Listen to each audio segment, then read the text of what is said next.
clapperboard hook. Did Alfa Romeo just make a major comeback?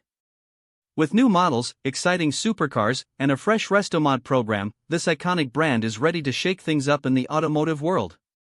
Open book introduction. Welcome back, car enthusiasts.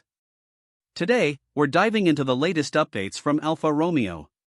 The brand that re-entered the US market with a bang is gearing up for a revival that could change the game.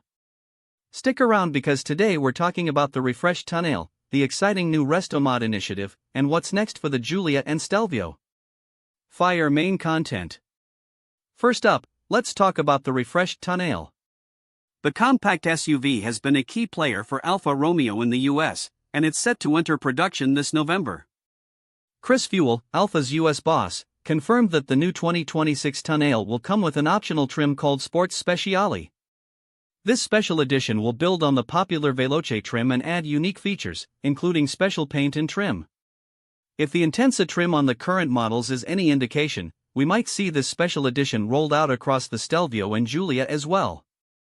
It's all about keeping that momentum going in a market that loves SUVs. But that's not all.